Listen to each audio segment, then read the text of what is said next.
بسم الله الرحمن الرحيم، والصلاة والسلام على أشرف المرسلين سيدنا محمد صلى الله عليه وسلم. معكم من قناة الخير أبو عبد الهادي، أهلا ومرحبا بكم في حلقة جديدة إن شاء الله رب العالمين من الحلقات اللي بنعملها مع بعض كل يوم. طبعا سعيد بالوقت اللي أنا بقضيه مع حضراتكم، وأتمنى لكم الخير إن شاء الله رب العالمين. طبعا أنا الأيام ديت اليوم 25، وزي ما انتوا شايفين كده أنا طلعت لقيت درجة الحرارة في المكان يعني شوية زي سنة. فلقيت الفراخ زي ما انتوا شايفين كده فاتحة بقها بالشكل ده. طبعا أنا في الوقت ده أنا بعمل زي ما عرفت حضراتكم على طول قبل ما أحط الأكل، عشان الفرخة كده في إجهاد حراري في المكان. ببدأ أحط أهوت زي ما انتوا شايفين أهوت المية بزيت النعناع اهوت حضراتكم اهو اهو مية بزيت نعناع.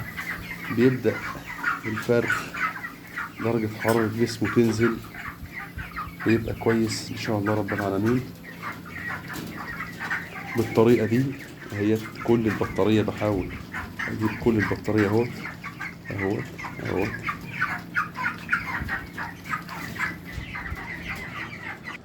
بالشكل ده.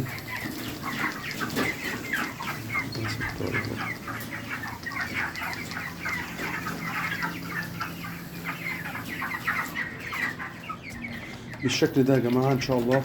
أنا طبعا المكان كمنه كبير، أنا رشيت عليه ورجعت لكم تاني أهوت ما شاء الله ولا حول ولا قوة إلا بالله بالشكل ده أهوت ما شاء الله. كده أنا قلت درجات الحرارة في المكان. درجة الحرارة في المكان عاملة كام دلوقتي حضراتكم أهي؟ بسم الله الرحمن الرحيم. هي كانت عاملة 31 درجة، يعني دلوقتي عاملة 29 درجة. دي ممتازة إن شاء الله. عاملة 29 درجة بعد ما كانت 31 عاملة 29 درجة. طيب يعني فطبعا يا جماعة لازم إن إحنا على طول نتابعهم في الحر. لازم نتابعهم في الحر، لازم لازم لازم، لأن الإجهاد الحراري ده مؤذي للفراخ. وبعد كده إن شاء الله رب العالمين أصور، بس عشان أنا اللي بصور لوحدي أحط العلافات وأرجع لكم تاني إن شاء الله رب العالمين. ورجعت لكم تاني إن شاء الله رب العالمين. بسم الله ما شاء الله ولا حول ولا قوة إلا بالله العلي العظيم.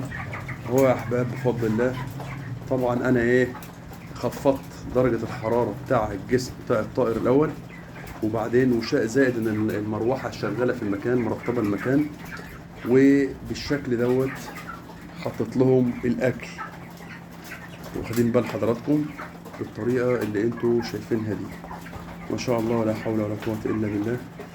في اللي مقبل على الأكل، وفي اللي هو يعني شوية زي اللي هناك ده شوية، ولكن يعني احنا بنتابعهم دايما على طول لما بلاقيهم كده طبعا، وبشوف هل هم في مشكلة ولا حاجة. اهو ببدأ أرش عليهم تاني أفوقهم، لأن الجو فعلا حر اليومين دول اهو. وبالشكل ده ما شاء الله ولا حول ولا قوة إلا بالله يبدأ الأمور تمشي طبيعية، وربنا يتمها علينا وعليكم يا رب. اللهم امين يا رب، اللهم امين. فيا جماعه تربيه البطاريات من الحاجات الجميله ربنا يبارك للجميع. لا بهدله ولا تجرد المكان من النشاره، ولا تجيب نشاره وتكلف نفسك وتقعد دايما تنظف وتشيل النشاره، ومضطر انك كل يومين ثلاثه تنظف الارضيه. وهتلاقي الطائر طبعا صحته مش مظبوطة، لأنه ممكن ياكل من العلب بتاعه ملوث، ياكل من على الأرض كلام من ده. يبقى احنا بنساعد بانتشار الأمراض اللي هي الموجودة دايما على طول في تربية الفراخ على الأرض. فيعني ما شاء الله ما شاء الله ولا حول ولا قوة إلا بالله العلي العظيم. بنصحكم مشروع طيب وجميل، وربنا يبارك للجميع يا رب، اللهم آمين يا رب. ابدأوا بيه وهيئ المكان دايما على طول، دايما عينيك على الفراخ اول باول. يعني في الحر دوت تطلع لهم على الاقل كل ساعه تتابع الدنيا ماشيه ازاي. عاوز بقى المكان شايف ان الحر فيه زيادة قوي عن المعتاد ومش هيظبط معاك، لا لازم تعمل خلايا تبريد. خلايا التبريد دي طبعا بتروح لأي حد، تعمل خلايا تبريد على الشباك، تركب شفاط، وتحاول تقلل درجة الحرارة في قلب المكان، وكده تبدأ المشروع بتاعك. والمشروع بفضل الله مشروع طيب وجميل. وموضوع ما التجويع ده يا جماعة زي ما قلت لحضراتكم موضوع مهم جدا جدا جدا جدا. ليه حضراتكم؟ لأن مش من المعقول إن الجو يبقى حر قوي ودرجات الحرارة عالية في المكان أو بره المكان اللي أنت بتربي فيه وتأكل. احنا اتفقنا إنك لما تأكل ودرجات الحرارة عالية، أنت دلوقتي حالا بتنشط الدورة الدموية للطائر، فالطائر يبدأ درجة الحرارة بتاعت جسمه ترتفع. مع ارتفاع درجة حرارة الجو يبدأ يحصل نفوق. واخدين بال حضرتك؟ فوارد انك تطلع تلاقي فرخ مارد ميت كلام من ده بتاع، وارد الكلام ده كله. ولكن على قد ما تقدر احرص واعمل اللي عليك والباقي كله على رب العالمين. عامة يعني انا بحب طبعا اشارككم من اللحظات ديت مع بعض. النهارده اليوم ال25، وربنا يتمها علينا وعليكم يا رب، اللهم امين. وبعد كده ان شاء الله رب العالمين تبدا انك انت يعني انا فاصل الكهرباء عنهم اهيت دلوقتي. الفيشه بتاعت الكهرباء اهيت انا فاصلها، ده مكان اللي بوصل منه الكهرباء. بفضل سايبها لغايه ما الجو يضلم، لان هم بياكلوا وبيبداوا يناموا. الجو لما بيضلم بسيبه بقى خالص لغايه مثلا بعد ما الجو يضلم بحوالي يجي ساعه ولا ساعتين، واطلع اعيد النور تاني. فلما بعيد النور تاني بيبداوا ياكلوا برضك بفضل الله سليم، بيبقوا ارتاحوا وخدوا قيلولة زي ما احنا بنعمل بالظبط. واخدين بال حضراتكم؟ طبعا انت ضلمت المكان فترة، فهم في ارتخاء، في نوم، في نشاط، في صحة بفضل الله. فدايما على طول يعني دايما راعي الطيور وعاملها صح زي البني ادمين بالظبط. اجتهد واديلهم وقت راحة، ويبقى في وقت مثلا الجوع ده زي ما قلت برضك ارجع واقول مهم. احنا زينا بالظبط، انت لما تجوع تبقى جعان قوي قوي تاكل. حتى تلاقي البني ادم الطبيعي في رمضان واحنا صايمين تلاقيه جعان قوي، ياكل جامد، واحيانا في ناس تزيد في رمضان. السبب انك بتاكل بسرعة وبتاكل بنهم وتملى بطنك وتمام التمام سليم. ممكن تنام، يعني في ناس بتنام انت واخد بال حضرتك، فتلاقي جسم البني ادم يبدا يزيد كذلك الطيور.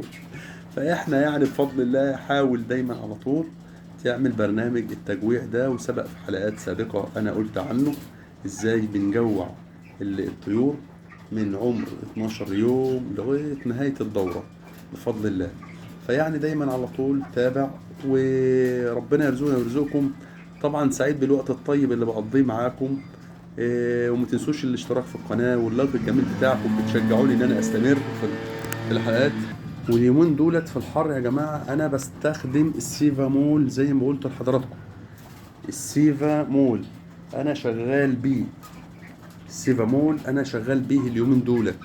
ولو رحت ما لقيتش سيفا مول في بديل، البديل بتاعه انا هقول لحضراتكم بس خليكم معايا. ليه؟ لان طبعا احيانا يعني احنا في الوقت اللي احنا فيه ده ادويه كتير ناقصه من السوق، بس انا بحب استخدم العلاج البشري بصراحه، قوي وبيجيب نتيجه قويه في المسائل دي.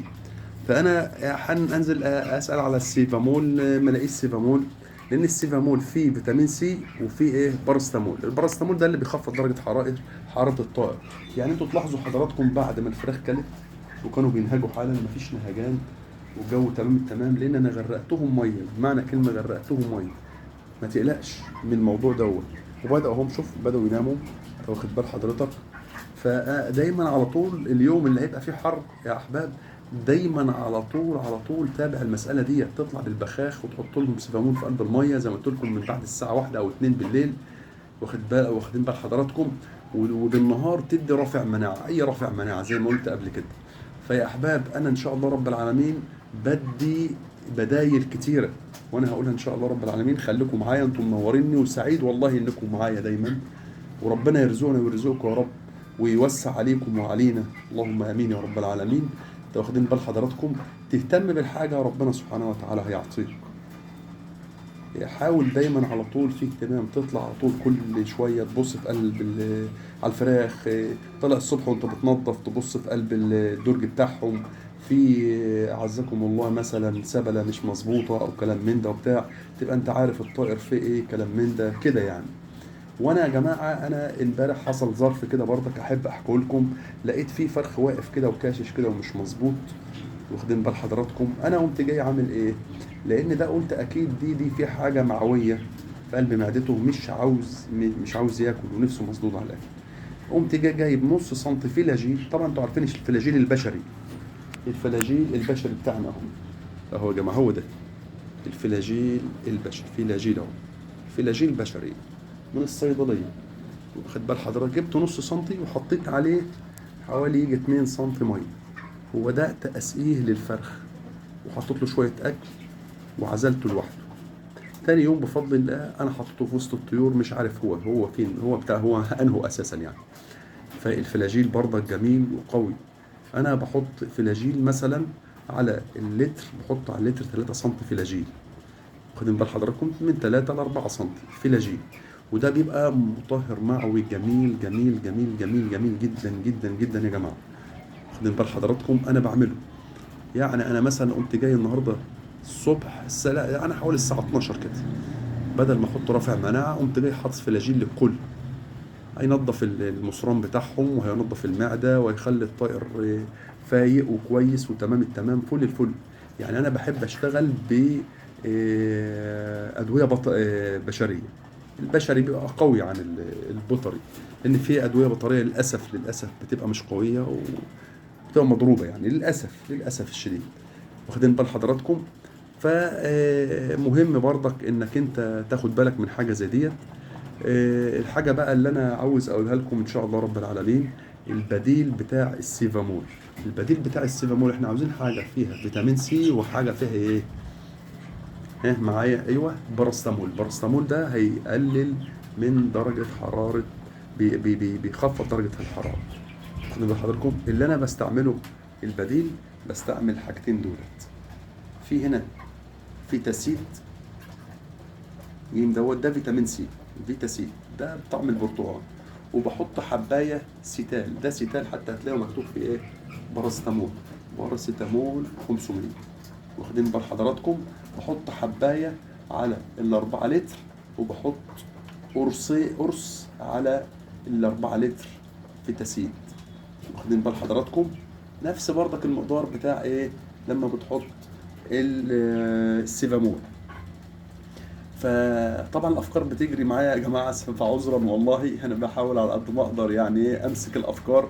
فالستال والسي الفيتاسيد ماشي، لو ما فيش سيفامول، خدين بال حضراتكم، احنا بنحط قرص فيتاسيد على ال4 لتر، زي السيفامول على 4 لتر برضك قرص واحد، واخدين بال حضراتكم. انما الستال هنا بقى ده الزياده طبعا، لان طبعا السيفامول فيه المادتين دولت، فانا جايب المادتين دولت منفصلين، فبحط قرص سيتال على ال4 لتر، وبحط فيتاسيد برضك على ال4 لتر. كل ما بتزود انت بتضاعف الكميه. فدي طبعا دي معلومه طيبه وانا مجربها بفضل الله. فخيركم من تعلم العلم وعلمه، ربنا يجعله في ميزان حسناتنا وحسناتكم، اللهم امين. ويوسع عليكم وعلينا يا رب، ويبارك لنا يا رب في مالنا، اللهم امين يا رب العالمين. فيا احباب، تربيه الفراخ في البطاريه برجع اكررها تاني، تربيه طيبه. طبعا هي بتبقى مقرفه شويه في الصيف، الا اذا كنت انت عامل بقى خلايا تبريد ومهيئ المكان ومرطبه شويه، واخد بالك دايما على طول منهم. محتاجه شويه بس مجهود منك، وربنا سبحانه وتعالى هييسر لك الحال والامور، وهتبقى كويسه ان شاء الله رب العالمين. طبعا انتوا زي ما انتوا شايفين يا جماعه الفراخ كلت، في منها اللي نايم اهوت، في منها اللي نايم، في منها اللي نايم اهوت، كانوا شبه خلاص، والامور طيبه وكله تمام بفضل الله يعني، ده تمام يعني. فده المطلوب، ده اللي احنا عاوزينه من تربية الفراخ في البطاريات، انك تهتم وتاخد بالك بالطائر كويس جدا جدا يعني. كل ما تطلع في المكان لازم تتابع درجات الحرارة، لأن يا جماعة كل ما الطائر بيكبر، كل ما الطائر ما بيكبر كل ما درجات الحرارة بتزيد في المكان. ليه؟ جسم الطائر بيكبر، بياخد حيز أكبر، الدورة الدموية، الكتلة بتاع الجسم ودرجة الحرارة بتزيد. يعني مثلا مش معقولة كتكوت صغير عنده مثلا يومين ثلاثة درجة حرارة جسمه زي درجة حرارة كتلة فرخ عنده 24 25 يوم. لا طبعا بتزيد، ديت بتزيد. طيب تخيل بقى لما يبقى فيه المكان أكتر من فرخ بنفس كتلة الجسم ديت، فبيبدأ درجة الحرارة تزيد في المكان. فأنت بالتالي لازم تتغلب عليها زي ما قلت لكم بالطريقة البدائية اللي أنا قلت لها لحضراتكم ديت دلوقتي. المية بزيت النعناع. المية طبعا يا ريت تبقى مية ساقعة سنة كده بسيطة، مش ساقعة قوي، وتحط فيها زيت النعناع وتوكل على الله ترش. لان انت لو ما عملتش كده هتلاقي نافق في المكان. والله يا جماعه حتى كمان لو درجه الحراره اعلى من كده وربنا سبحانه وتعالى رايد ان ربنا سبحانه وتعالى يعديها بتعدي والله، بس انت بتعقلها وتتوكل يعني. حاول على قد ما تقدر تاخد بالك من درجات الحراره في المكان. ودرجات الحراره في المكان زي ما هي يا جماعه، هي قلت شويه زي ما قلت لحضراتكم 29 درجه في المكان مع المروحه اللي شغاله ديت، فمعقول يعني مش عالي. انما لما بتطلع فوق التلاتينات دي بتبدا تقلق انت. فخد بالك وربنا يوفقنا ويوفقكم ويبعد عننا اي شيء نافع واي ضرر لينا يا رب، ويرزقنا ويرزقكم يا رب التقوى ورضاه، اللهم امين يا رب. طبعا يعني ما تنسوش يا جماعه الاشتراك في القناه، بتشجعوني وربنا يرزقنا ويرزقكم يا رب الطيب كله. وسعيد بالوقت اللي بقضيه معاكم. يعني حتى في الحر اهوت بتلاقي الفراخ بتبدا يعني بتروح على الميه في الجو الحر ده. الميه خدوا بالكم يا جماعه من الميه، دايما على طول عينيكم على الميه. الميه تنقص في قلب جرادل، تبدا انت على طول تزود الميه بدل انت عارف الميعاد اللي الميه بتخلص فيه. طيب ده كويس، تاخد بالك، خد بالك. وخدوا بالكم يا جماعه برضك، يعني انت ممكن تحط كميه ميه انت عارف ان هي بتخلص في وقت معين، تلاقيها يعني الموضوع خانك وتلاقي تطلع فوق ما تلاقيش ميه. لا زود الميه دايما باستمرار قبل ما تنام، عشان نقص الميه في المكان عند الطائر دي مشكله كبيره كبيره كبيره جدا. يعني هو بيرطب على نفسه بالميه، ودرجه حراره جسمه بتخف بالميه زينا بالظبط. واخدين بال حضراتكم؟ فعاوزكم دايما عينيكم على الفراخ اول باول. يعني هتلاقوا هنا بسم الله تبارك الله الفراخ واخدة راحتها ومريحة تمام التمام والأمور طيبة بفضل الله. فده المطلوب. يعني هم دلوقتي عاوزين يناموا بيقولوا لي ايه بقى سيبنا بقى احنا عاوزين ننام. ولكن انا طبعا ببقى سعيد بالوقت اللي بقضيه معاكم.